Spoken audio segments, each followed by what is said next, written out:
जय श्री कृष्ण मित्रों। आज આપણે વરાળિયું શાક બનાવશું। તો બટેટા, રીંગણા, મરચાં, લસણ, ટમેટા અને ડુંગળી। હવે આપણે મસાલો કરી લઈએ। બધું ધોઈ લીધું છે શાકભાજી। મસાલો પહેલા કરી લેશું આપણે। તો ચવાણાનો ભૂકો છે, 2 ચમચી ચવાણાનો ભૂકો લઈ લેવાનો છે। આ માંડવીનો ભૂકો છે, 2 ચમચી 3 ચમચી માંડવીનો ભૂકો। હળદર નાખશું, 1 ચમચી ધાણા જીરું, મરચું પાવડર નાખશું, થોડુંક જીરું આખું નાખશું, ધાણા ભાજી, સ્વાદ અનુસાર નિમક નાખશું, 1 ચમચી ખાંડ નાખશું।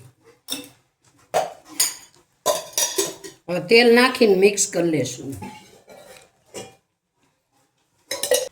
લીલું લસણ ને ગ્રેવીને આપણે છે ને વઘારવામાં નાખશું, એટલે આમાં લીલું લસણ નાખ્યું નથી। 1 ચમચી લીંબુનો રસ મિક્સ કરી લેશું।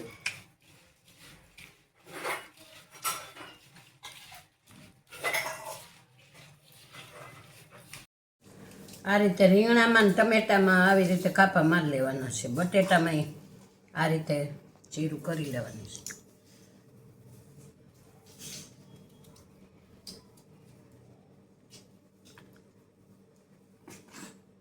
ટમેટા આ રીતે કાપો પાડીને પછી આમાં મસાલો ભરી દઈશું। ડુંગળીને આ રીતે, અને આખું આ લસણ આખું જ નાખવાનું, ધોઈ લીધું છે। આ રીતે બધામાં મસાલો ભરી લે અને વરાળે બાફવા મૂકવાનું છે, નીચે પાણી મૂકીને।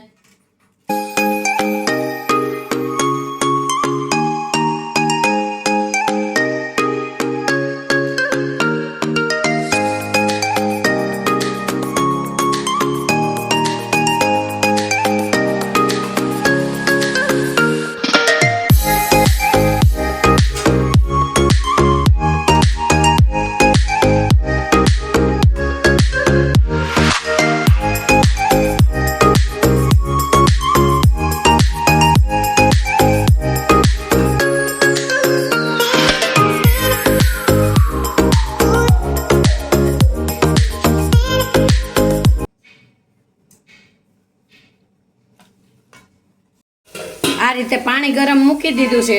હવે આ શાક આમ બફાવા મૂકી દેવાનું છે। આ રીતે ચાણીમાં ઢાંકીને અડધી કલાક બફાવા દેવાનું છે, પછી આપણે વઘાર કરશું।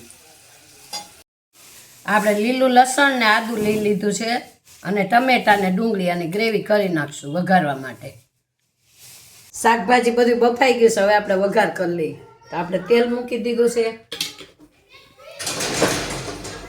હિંગ નાખશું, અને આ ગ્રેવી આપણે બનાવી છે ને એ ગ્રેવી નાખશું।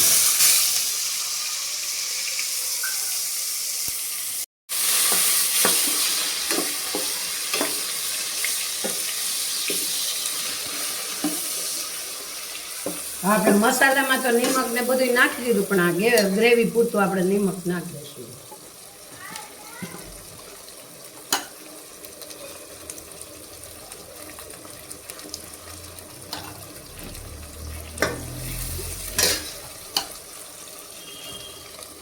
સેજ હળદર,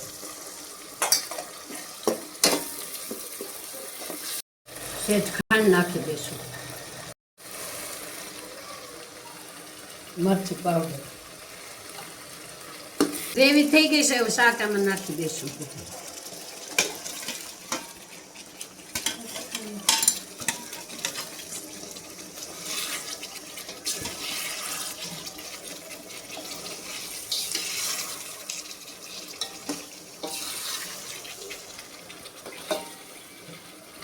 ધીમો ગેસ રાખીને 5 મિનિટ આપણે રહેવા દેશું। તૈયાર છે આપણું શાક, ઉપરથી નાખી દેશું કોથમીર। તો ચાલો જમવા। ચાલો।